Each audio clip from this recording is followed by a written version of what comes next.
Hey Akanksha, hi. Hi, how are you guys doing? Doing great. Thanks for having us. So, I think let's just get on with. Hello, everyone. Thank you for joining us at Liminal for our live AMA on self custody need of the hour. I'm Akanksha Sharma, manager in PR at Liminal. And today we have gathered here to talk about self custody, which has undeniably become an increasingly talked about topic amongst the crypto community users as well as the investors due to the rising number of incidents that has taken place in the industry in the past couple of months. It is said that with self custody, users can store their own private keys to control their own funds. And while we are at it, let's welcome our amazing panel of experts here to answer any and all of your questions about today's topic. I'll start with introducing the panel. First off, I'd like to welcome Mahin Gupta, founder of digital wallet infrastructure platform Liminal. Mahin has been in the crypto industry for close to a decade and was amongst the founding members of the leading crypto exchange Zepe. Joining him, we have Dhruval Shah, SVP Technology at Liminal. He's a technology veteran with over 8 years of experience in the industry. Hi, Mahin and Dhruval. Thank you for being here today. Hi, Hey Akanksha. Kanksha. Excited and looking forward to the space. So are we. And like we have talked about this internally, I think couple of times how self custody has become a hot topic, and not just a hot topic but actually the a very well required need for the industry. And I'll just start off with the basic question, which is, by the way, the intent behind this AMA. So I would like to ask you, why has self custody become the need of the hour? I'll I'll take this. So the first thing is that the whole premise of cryptocurrencies or crypto assets is to when Satoshi Nakamoto launched and released the Bitcoin white paper, the whole idea was to build a peer-to-peer digital assets infrastructure where you remove the need of intermediaries to transfer values. And one of the first thing when you are saying peer-to-peer digital asset transfer is that each peer controls their own on coins or the assets or the values. Now, if we starting from 2008 when the white paper was launched, back in 2022, the crypto ecosystem is now around about right now 1 trillion, but at the start of the year it was around about $2 trillion. Okay, and what we have seen here in the year of 2022 is that there are high profile centralized ecosystem in this system failing, such as 3 Euro Capital, Celsius, BlockFi, Voyager, and of course the very recent one, FTX. Now, FTX was one of the largest exchange and the player in the industry. We will not go into the nitty-gritties of how it failed, what went wrong, and so on, because that's not the topic here. But one of the fundamental thing that happened wrong here is people have started trusting exchanges or centralized custodians more than they should ideally, and which is not the premise of crypto assets. So according to me, if you ask me, I have spent 10 plus years in this ecosystem now. It comes to very simple motto, which was initially coined by this term, Andreas Antonopoulos: "Not your keys, not your coins." So in crypto assets, if you do not control your keys to the assets, then these are basically not your coins. They are just like a IOU that is displaying on a web interface from the exchange or something. So it is very important, if you believe in the promise of blockchain, you believe in the promise of crypto assets, then the first fundamental thing that you should look into is holding your own coins, and self custody is one way to do it. Right. Because I think whenever a newbie enters into the market and starts with the trading process, the first thing they do is get on an exchange. But they are also the ones who stores most of their assets on the exchange, just because they feel it's very easy and you don't have to get them extracted and go for the tax procedures and all those things when you get trade your assets. So I think this is the basic thing. That is why I think there's this need for self custody. So, getting on to this, like, what are the benefits that self custody has to offer? So, to add to the benefits, I think the major benefit that you get for with self custody is, of course, control, right? Right. If you're having your custody, then you have complete control over your funds, and it basically eliminates the need to trust any third party custodian. That is basically the ethos of cryptocurrency, and what's like what Mahin said. That is what Satoshi Nakamoto envisioned. It also gives you more security. If you're having a self custody setup, basically you have the flexibility to have your own security structure. You don't have to depend on the third party custodian that they will decide on which security spectrum you have to sit at. Basically, if you want to have a two factor, if you want to have a multi sig wallet, if you want to have your keys parted into different geolocations, these are all of these things are possible only if you are there with your self custody. So basically, you get to decide on which spectrum of the security you want to be at. Of course, it can also add in your privacy. So like, yeah, now if you are there on some third party custodian, like they know the Binance or Coinbase, they'll ask you to do KYC. They'll know what all cryptos that you have. They basically have information about what you're holding. So while you just talked about two-factor authentication and multi-sig, can you please elaborate on that? Because that is, I think, one of the key features that actually it should attract more attention towards self-custody. Right. So self custody is basically it's a journey. So I won't ask people who are just starting up to like put all of their funds and self custody at the start. Like you said, if people are joining in, they're just entering the crypto ecosystem. It is fine that they start with a custody product. They start researching what self custody is, what are seed phrases, how to secure our wallets, and you start with $100 a money that you are okay uh, to like self custody, because when you're doing self custody, basically now you are responsible for securing it. So if you are not aware how to secure those funds, that is basically like even like worse than getting it like in a custody setup, right? So you need to like educate yourself on how to do this self custody. There are various phases there. First, you can have just a seed phrase.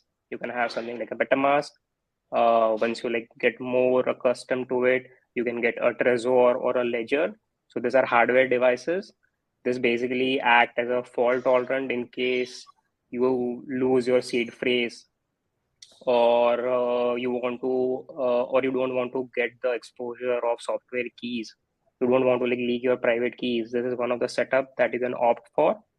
Of course, there are higher setups where you can plug in a multi-sig way, where you can have like multiple keys associated with your wallet. So you have multiple approvals for a transaction to go through. These are also called like a fault tolerant wallets in terms of tech. So like even in case something happens, something bad happens, even then you're able to like recover those wallet. Even if one of your keys get hacked or one of your keys get lost, you don't lose complete control of your wallets. All your funds are lost. Sure. So, since you are the expert in the technology field, I would say, like, from the technological standpoint, how important is the tech infrastructure to ensure self custody measures? So I would say the tech infrastructure is more important in self custody than if you're even using custody, because if you're using custody, then they have a lot of oversight. There are people, there are organizations that are managing these funds. Of course, if they don't have bad intent, of course there are certain checks in place, or something does go wrong, then there are a lot of people watching over it. But if you're doing in a self-custody kind of way, you still need to trust the software that you're running. Like, not everyone is a developer, and not everyone knows how to like create their own Right. wallets and generate their own keys. So the tech infrastructure that you are running will be very important, because this is the same infrastructure that would be like creating your keys, storing your keys, signing transaction. So like we did see this with the Solana hack that happened recently, where even if it was self-custody wallet, the private keys were leaked and funds were lost. We have seen this previously even for Bitcoin and Ether-based wallets, where the private key generation was not done properly, and that led to like leakage of your private keys, and in turn, like people lost their money. So the tech infrastructure is very, very important, and generally it has to be done generally people do it in open source way. So there's a lot. So that is how you bring in oversight on what software you're running. Since you have talked about this, key leakage, the very first thing that comes to my mind is the security measures. So, Mahin, what according to you are the security measures that are imperative while choosing self-custody? Of course. But before that, I just want to add on something what Dhrubil said. So, yes, I agree. If you are entering into the crypto ecosystem, you are new, you don't understand it. It is absolutely okay to kind of, for a very small amounts, you can trust centralized exchanges or centralized custodians. And if you are trading, let's say, if you want to trade, then at that time you of course need those funds there. But having said that, we all need to understand that security is a spectrum, knowledge is a spectrum. At the same time, your exposure to the security risk and custodian risk should also increase as your exposure or allocation of investment increases. So you cannot have the same security spectrum or infrastructure what you have for 100 rupees, that is not same for 10,000 rupees, and that is not same for 1 crore rupees. Right. Think on Everybody those lines. has their own risk appetite, and they have to choose this as per their risk appetite. Yes, so it's a very simple metaphor is that if you have, let's say, 1,000 rupees, you are absolutely okay to store it in your pocket, and you are okay to roam around anywhere with 1,000 rupees. You can lose your pocket wallet, and it's fine. If you have 1 lakh rupees, you want to store it like a little bit more securely. So you want to take this time and effort to understand how to store this 1 lakh rupees securely. Okay. But let's say if you have 1 crore rupees, then you really want to learn how to make sure that this money is secured or stored safely. Then it is also accessible in case if, let's say, you are not available. So again, three principles of any big asset: availability, redundancy, and security. Your assets has to be secure, the access has to be redundant, and it should be available for transactions. So people will have to understand this, that when you are entering into a crypto, then it might take some time for you to understand, and there is a steep learning curve. But if you are believing into the crypto ecosystem and the promise of blockchain and promise of crypto, then you want to invest that time and go through that learning curve to make sure that you store your assets with yourself.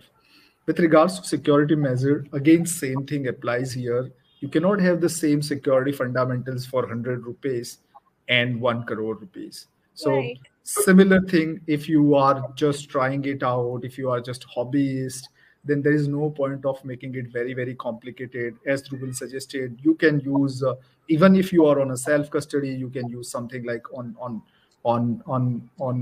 Ethereum and EVM infrastructure. You can use something like MetaMask. On Bitcoin, you can use something else, and so on. But as the amount or investment amount or the total location increases, at that time it is very important to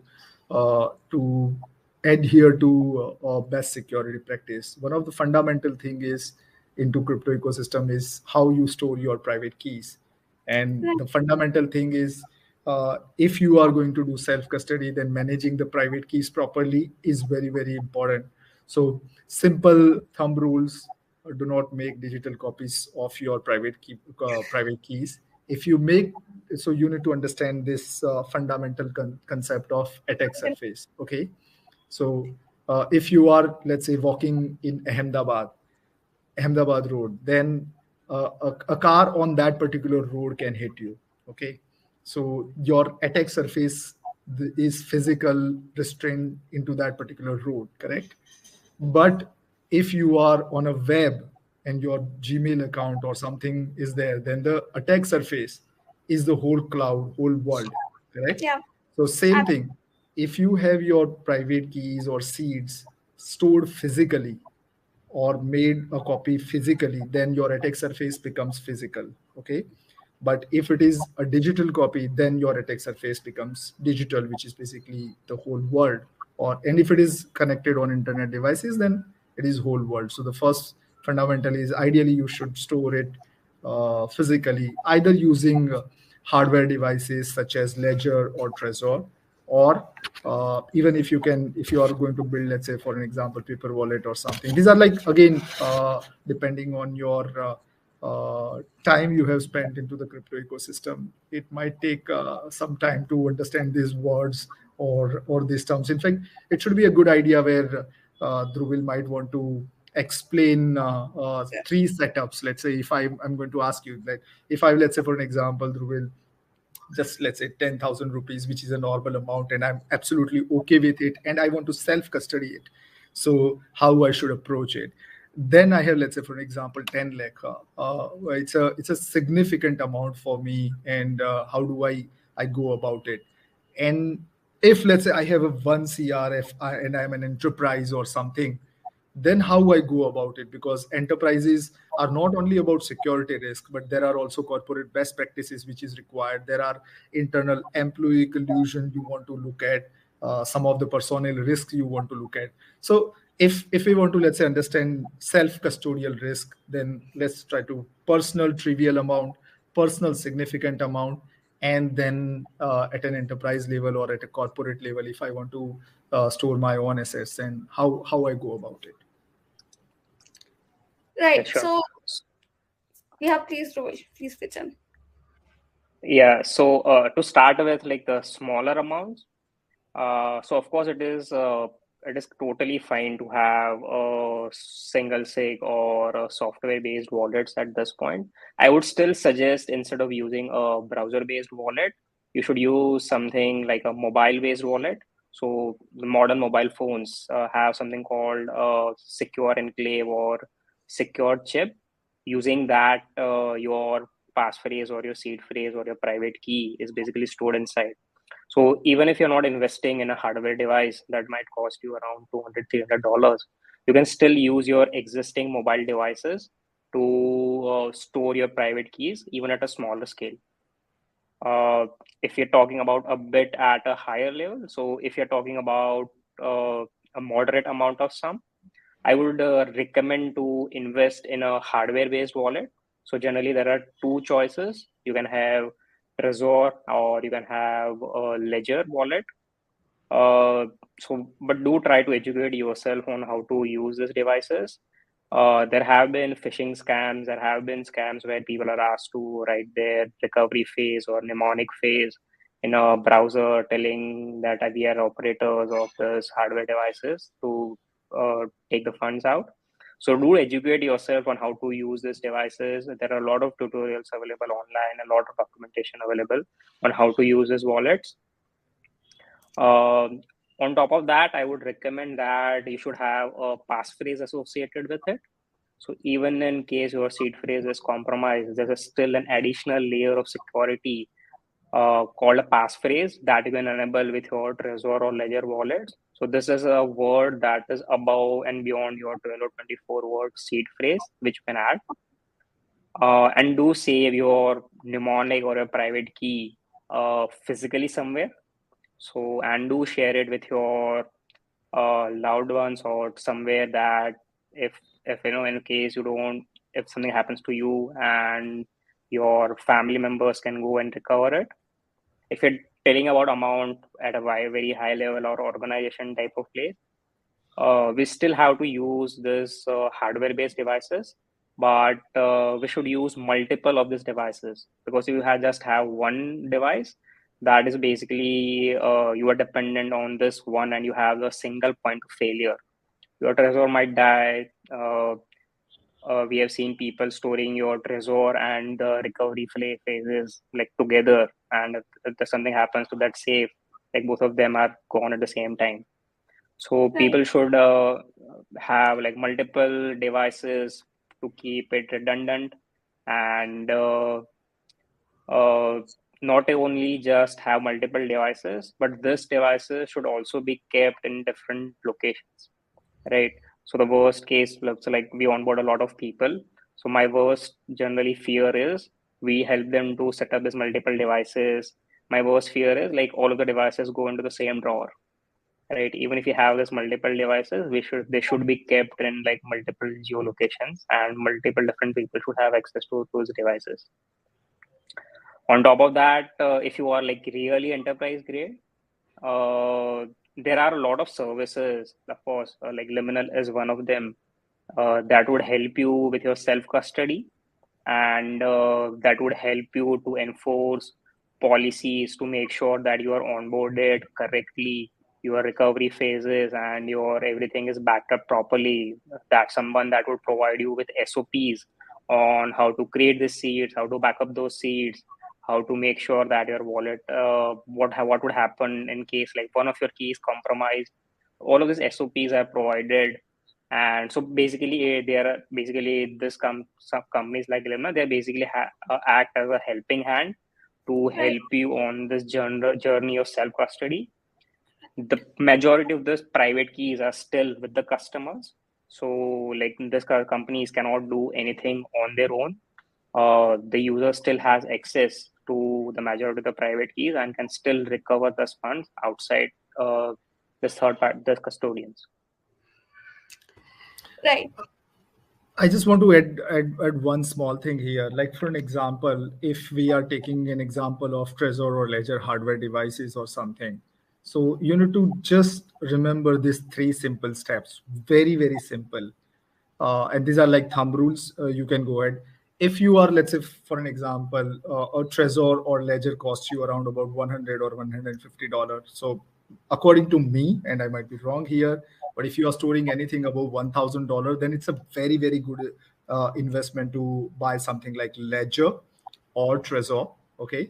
Now, the simple thumb rules are: you create your seed phrase copy or mnemonic words in a paper only. Okay. You never make a digital copy of it. It also means that you never enter your mnemonics or seed phrase into any digital device except Ledger and Trezor.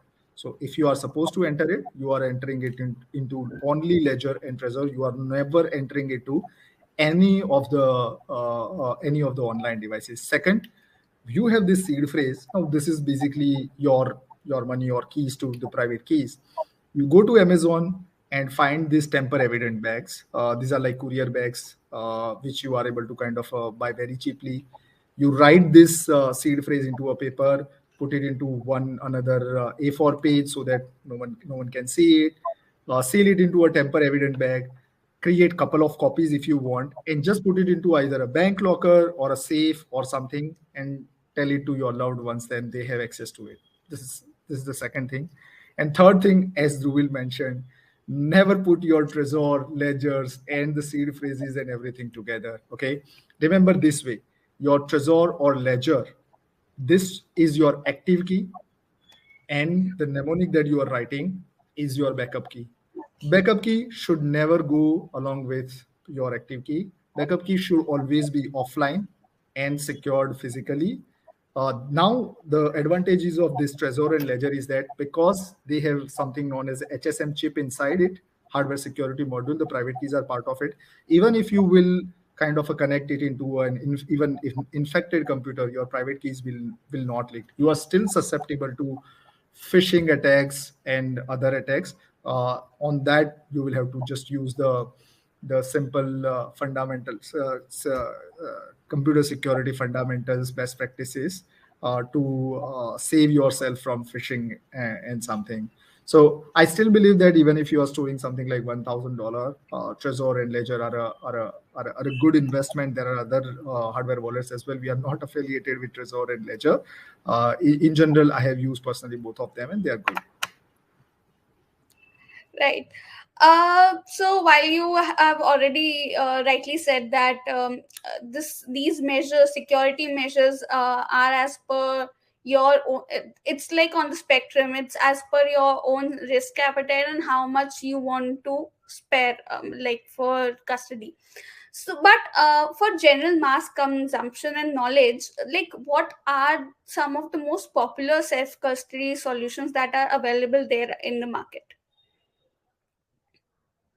So I'll take this up. The first thing is that if you have a sizable amount, then you should always use the white glove premium self-custody solutions such as Liminal.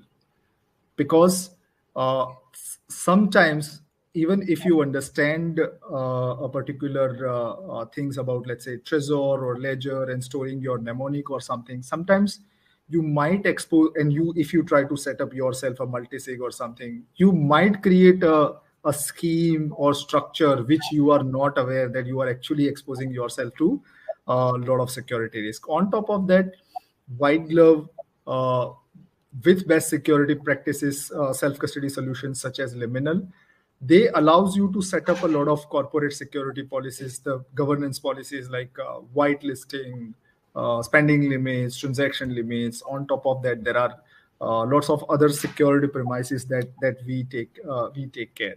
So if you have a sizable amount, you go for self-custody solutions like Liminal. There are other, like for an example, if you want to do it yourself, then in case of Bitcoin, there is Electrum, there is a Spectra wallet.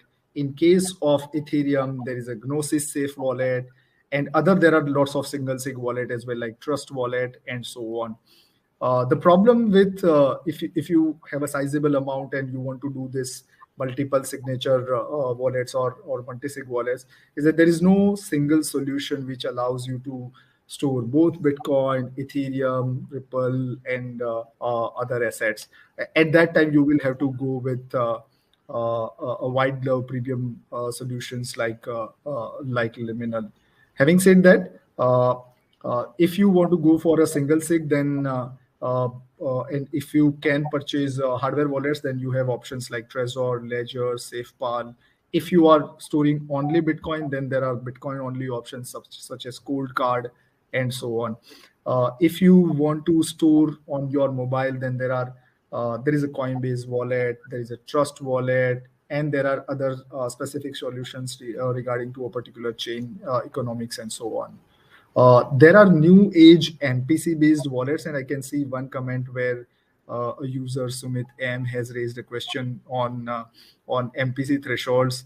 So yes, your question is if our threshold of factors is 2, then if 2 or more your factors are either held or accessible by external parties, that means that others can access your key without you, making the first statement of self-custody false. You are right.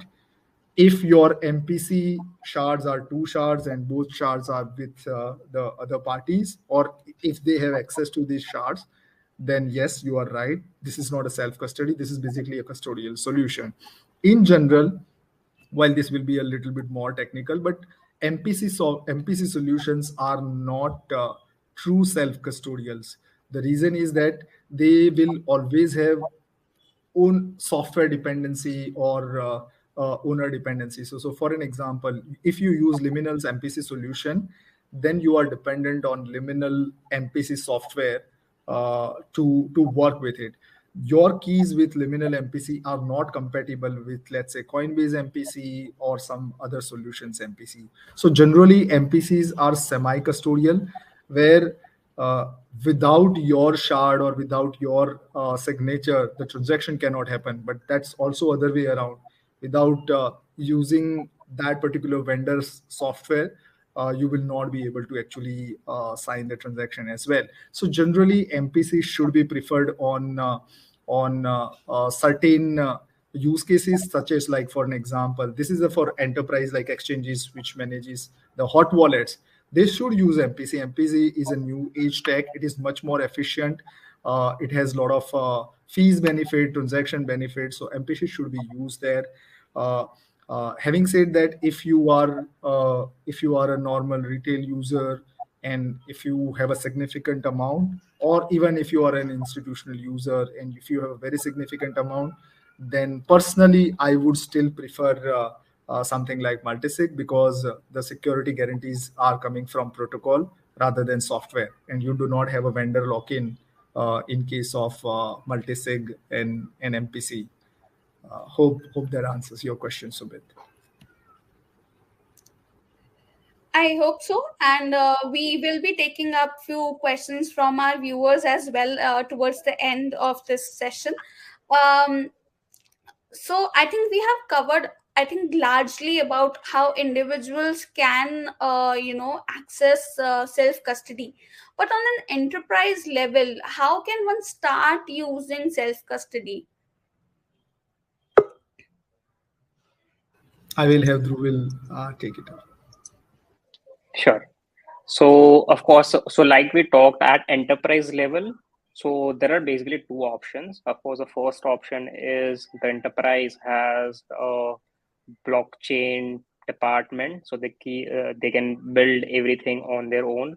They can have blockchain engineers who can help them build this entire wallet setup.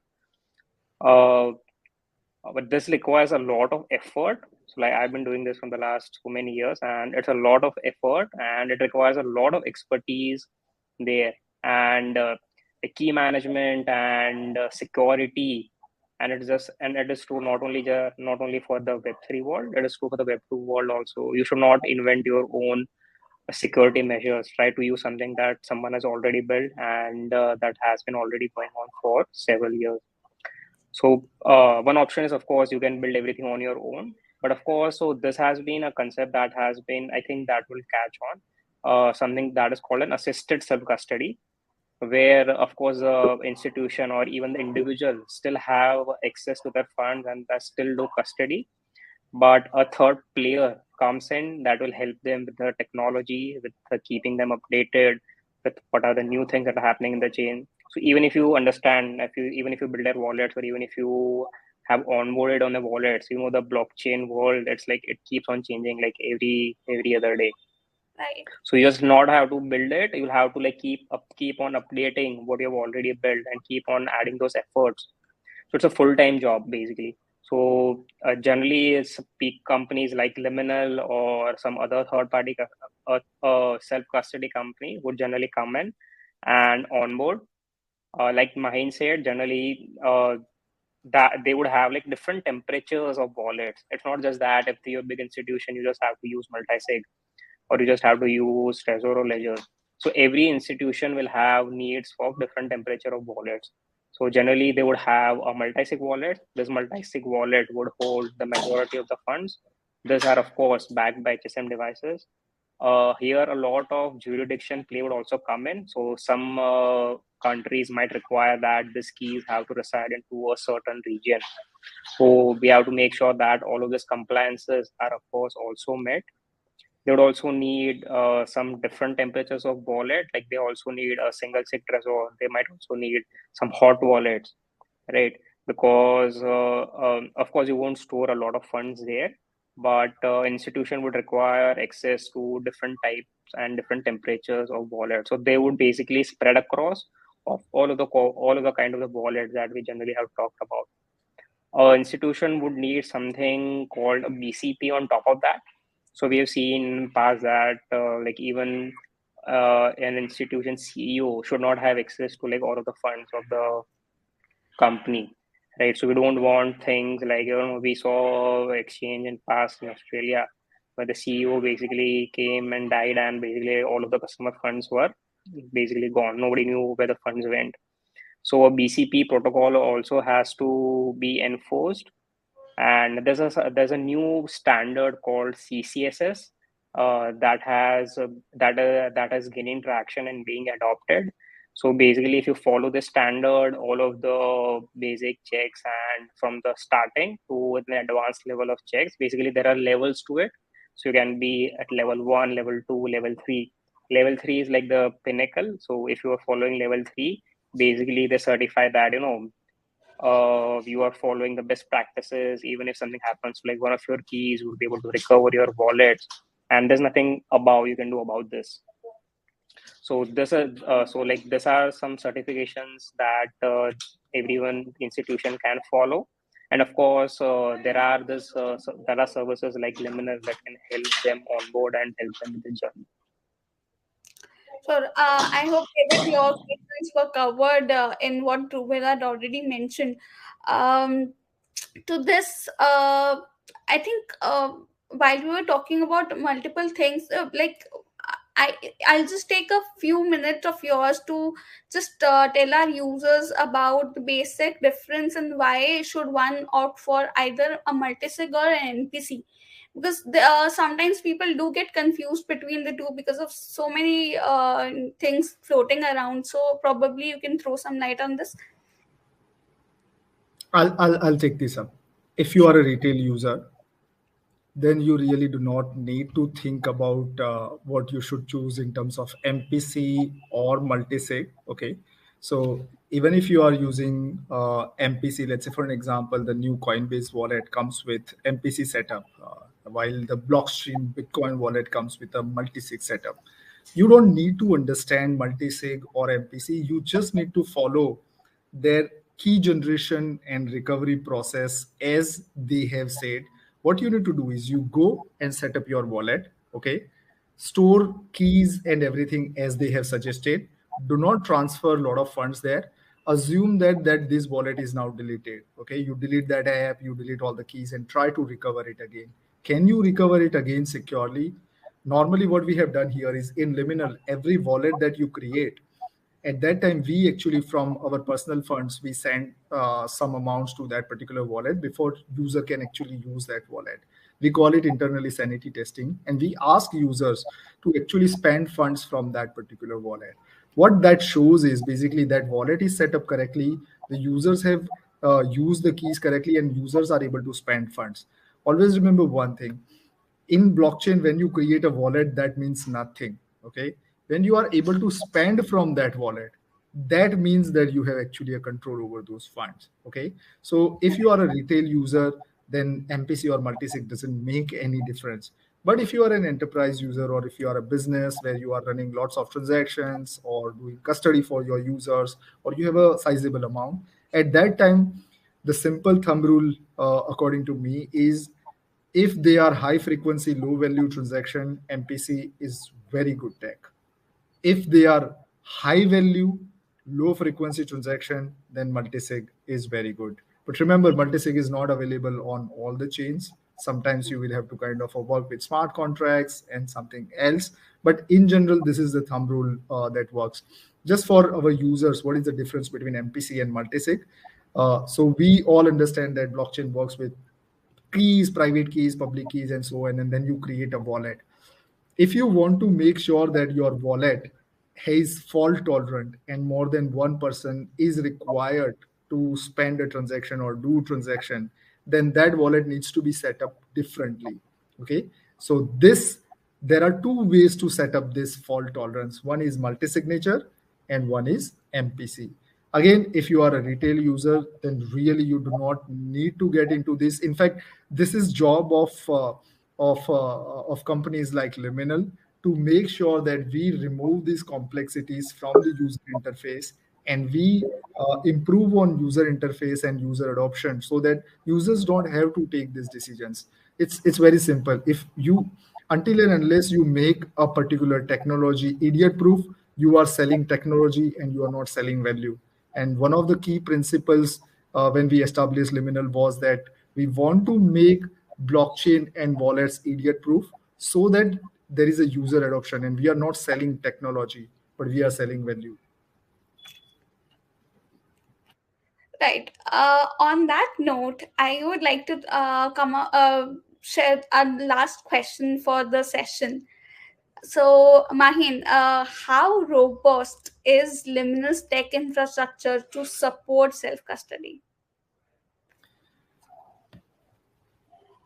I started into this crypto ecosystem into 2011. Okay. At that time, if you want to do anything with Bitcoin, you have to install a desktop software in your computer. Okay. And then it used to create a file named wallet.date. Okay. Which you have to take backup into your pen drive or something. There's no physical backup. It's not possible. Okay. So you have to copy that particular file. And every time you do a transaction, you have to again take a backup of that particular file. Okay. That's in 2011.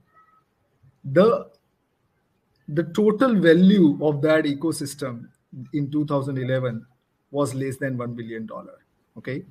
The attack surface and the people who wanted to attack you for that particular value was very small. Okay. The number of people were hardly in India, there were like hardly 100 people who were talking about Bitcoin at that time. In the world, it might be less than 1 lakh. Now go back to 2022. Okay. The crypto ecosystem doesn't have only Bitcoin. The crypto Right. ecosystem have multiple chains, okay, doing different stuff. Now we may agree or disagree on particular chains, particular tokens, or whatever, but we are talking about technology here. Okay. The complexity of managing those different, now the keys are different, the way keys are used different, the transactions are different, the whole way the transactions work. In Ripple, the transactions work very differently compared to Bitcoin, compared to Ethereum. And then Cosmos comes in, it works very differently. Then Solana comes in very differently. The keys are very different, the transactions are very different, and the ecosystem you access with those keys and transactions is very different. So Right. the whole user experience is very complex. The second part, which is more important, this ecosystem is now $1 trillion. Okay. Which means that there is a larger value at stake. It also means that the predators are much more sophisticated than what you can even imagine. So Bitcoin and crypto assets are bearer instruments, which means that if you have it in your hand, then you control it. But if it is transferred to someone else's hand, maybe hacker, then they control it. There is really no way you can get it back, correct? Until unless they transfer you. Okay. So the attack surface is much higher now. The attackers are much more sophisticated. The attack is much more sophisticated. So if you have a significant amount of assets, then you should also understand that you want to use tools and techniques which are also more sophisticated to create the user experience to use all the chains or all the tokens or the protocols in a correct way. And second is that to protect yourself from making certain mistakes and protect yourself against bad actors. When I started, we managed billions of dollars of assets when we were running ZepPay. And by God's grace, because I always believe that getting hacked is not about if, it is about when. So you will always get hacked. Your job is to make sure that you keep improving your security practices, so you keep pushing that incident or timeline in the future. So one thing that we realized is there are three fundamental things which is important when you are building a custody infrastructure. Dhrubil was with me when we were building ZepPay's infrastructure as well. First thing is that if you make it inconvenient on your keys and your transactions, then people will start creating security lapses to make it convenient. So you cannot have an inconvenient system and you can expect that it will be secure.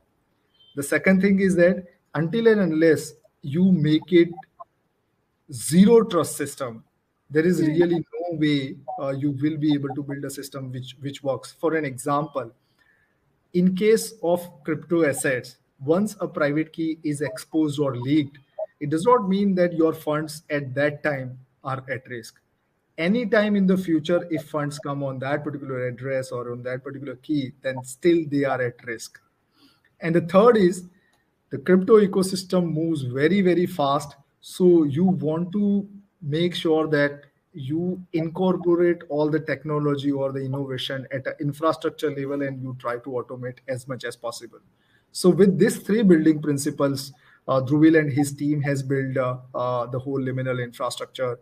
We try to make sure that there is a zero trust involved. I don't need to trust Dhruvil here, or Dhruvil does not need to trust me, and we don't need to even sometimes trust our users to make sure that they don't make the mistake. We have made the user experience and developer experience much better, so that they don't have to take a lot of decisions in terms of keys management, transaction management, and so on. And we have built in a lot of automation for our business users, so that they don't have to do a lot of manual operations, because when you do manual, you are reducing your security, and you are also inserting manual risk in terms of something happens wrong, you have entered a wrong amount, you have done something wrong, calculated wrong fees, and so on.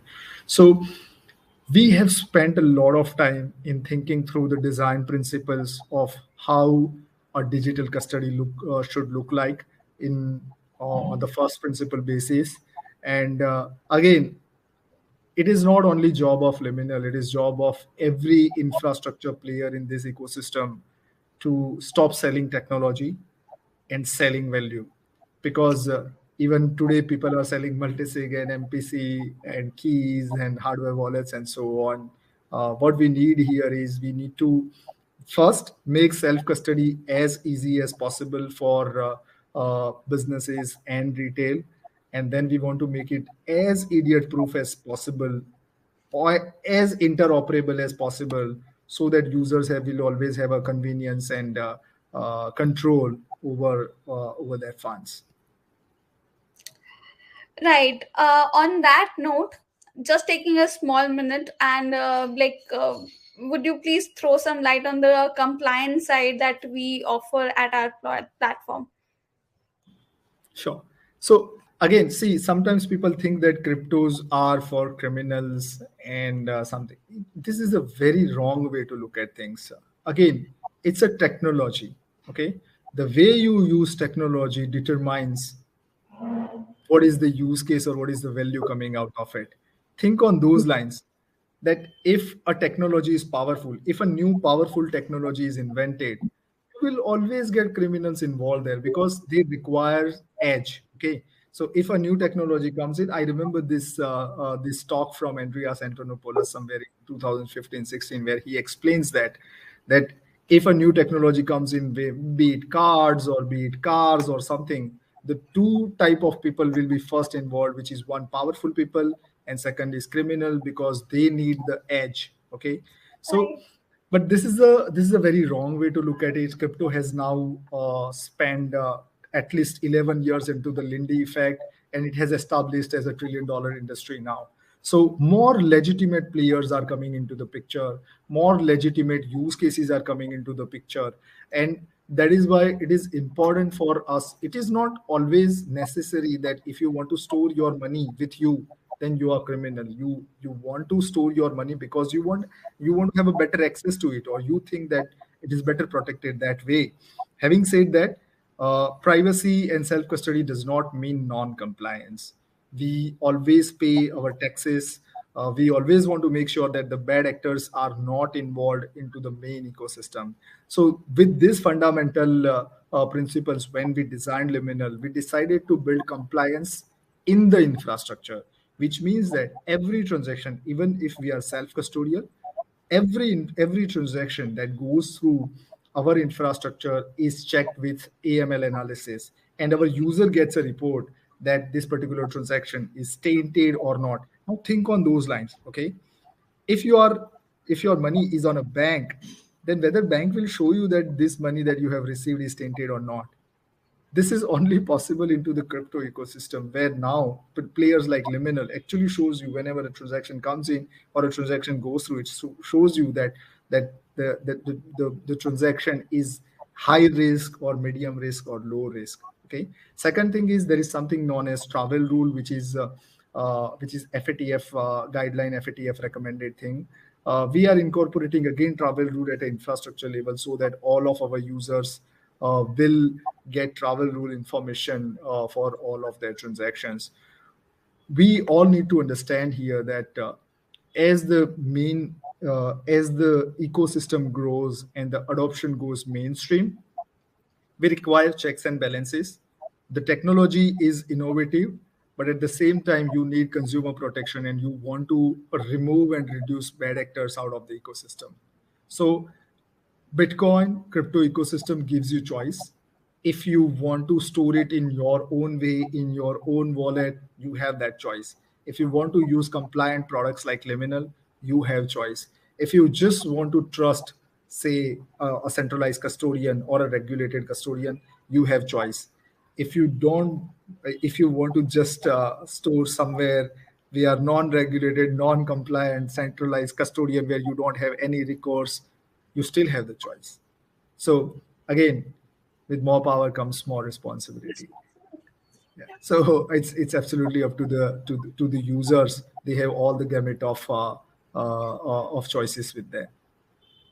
Right. I think that's the beauty that crypto as an industry, or I would say DeFi as an industry, has its offer. It's the transparency, the beauty of transparency that it offers. On that note, taking up our last question from our viewers, Anish has asked, like, given the recent shakeup in the whole crypto space in terms of value erosion, what role can a responsible player such as Liminal play in reassuring investors to stay invested? So the first thing is that investment is a different thing. When we come into the picture, you have already made a decision to be part of this ecosystem. So we don't advise you that you should invest or you should not invest. We are not financial advisors. But once you have made a choice to be part of this ecosystem, then players like Liminal comes into the picture. Now coming to the question, very important question. First thing, if you want to, let's say, go to stock market, or if you want to, let's say, for an example, put a money into an FD, okay, or open a bank account, what you would do? You would go and research something. Let's say if it is your hard-earned 1 lakh rupees, you will not put it into any cheat fund, correct? And you will not put it into any bank you have never heard about it, or you haven't even seen the branch or the people, or you don't know whether they are regulated or not, correct? Okay, same way in stock exchange. If you want to invest your money, then you would do some research about that particular stock or script or something, correct? So the first thing, the buck stops at user, because user has the most power here.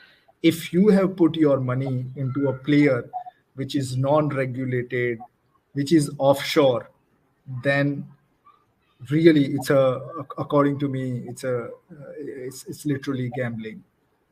What I suggest here is that you always look, and you don't need to trust, actually. You don't need to trust Liminal. Okay, when Liminal makes this claim that this is a self-custody solution, and if you come on a demo, or if you're onboarding your family office, your organization on Liminal, you should ask this question: that how can Liminal prove that it is actually self-custody? How can we make sure that we access our funds even without Liminal? Okay, same things. You do not buy anyone's any claim. Okay, you ask them question. If you are satisfied with the proof that they are giving, then yes, go ahead.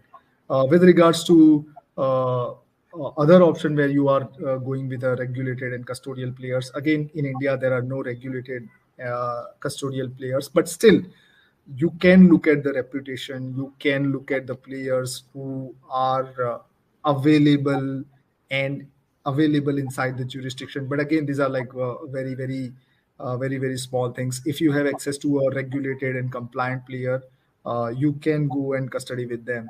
With regards to the players like Liminal, what we need to do, one thing that we absolutely need to do is we need to make this infrastructure as simple as possible for users. I'm 100% sure that in this 1 hour, the type of terms that Dhruvil has used or I have used, a lot of people would not even understand 70% of these things.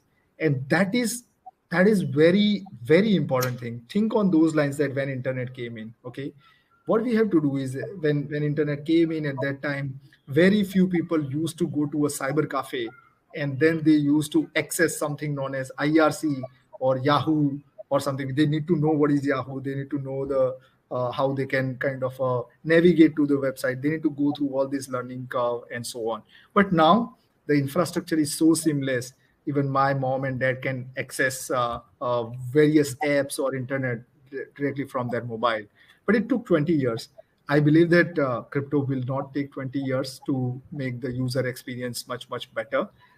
So our job is to make sure that the user education and simplification of the experience is most important. And we don't have to kind of say about things. We have to invest money in building such products with experiences and invest money into user education and awareness, so that this task or these goals are achieved, and these are not just something which someone says on webinars or something. It's just good things to say. Well, yeah, of course. On that note, I think we have just covered most of the questions from our listeners as well, because I think during the conversation itself we covered a lot. So on that note, thank you so much, Dhruval. Sorry, Akanksha, I just want to cover one question from David Rowden. I'm sorry if I'm pronouncing your name incorrectly. That jurisdiction and regional regulations are equally important. Very rightly said that if you are a business, then you have lot. Let's say, for an example, if you are in Japan, or if you are in South Korea, or if you are in Singapore, or if you are in Abu Dhabi, then there are set of rules that you need to adhere to. So it is very important, if you are a business and if you are doing a business related to crypto, or if you are having exposure to crypto ecosystem, then it is very important to understand the jurisdiction and regional regulations. What are your obligations? What are your rights? How you should go about it. Most of the time, these regulations do not impact or do not affect to retail, except the tax obligation. But tax obligations are in general very straightforward. If you have an asset, declare it. If you are making profit, declare it and pay your taxes. You may agree or disagree with the taxation methods or taxation amount, but this is your obligation as a citizen of that particular nation. So please follow your regulatory obligations from your jurisdiction. Absolutely. So this, I think, also the first step towards regularizing, our crypto space. And if you want to know more or listen to this conversation regarding the regulations or anything else, please do hit up in our comment section and let us know for the next topic for our AMA. We'd be glad to have our new panel on here and talk about this. On that note, thank you so much, Maheen and Dhruval, for spending some time with us to talk about these topics and to share so much knowledge with our viewers, as well as covering all their queries as well. Thank you so much. Any parting thoughts that you want to share? Thanks, Akanksha. Thanks for having us. Thanks, Anish, David, Sumit, Anish for sharing your questions and making this more interactive. And all people who are listening us and maybe you haven't sent comment, but you are listening us, please feel free to ask us your questions in comments. Again, repeating here, I truly believe that this is a tech. While there are setbacks into any industry, while there are issues, there are teething times with regulators, adoption, and maybe scams are involved certain times. But I personally believe that I have given 10 plus years of my life to this ecosystem, and I genuinely believe that this is one of the groundbreaking innovations that we have seen as human species. And just a parting thought: not your keys, not your coins. If you are believing in this ecosystem, then you should spend some time on learning it. People who have learned internet, or how to use it, or how to effectively use it for their benefit in terms of professionally and personally in early 2000s or late 2000s, have benefited from internet immensely. I genuinely believe that blockchain and crypto ecosystem has the same power.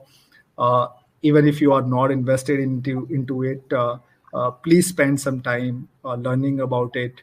And I am 100% confident. I might be wrong, but in next decade, this exposure or this learning will help you more than anything else.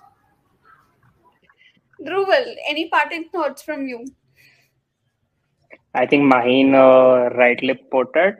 So just thank everyone for joining on this call, and yeah, this was very fun. Great. I think our viewers must have enjoyed it as much as we did. On that note, thank you so much for joining us. Hope you have a great week ahead and happy holidays. Thank you. Happy holidays. Thank you.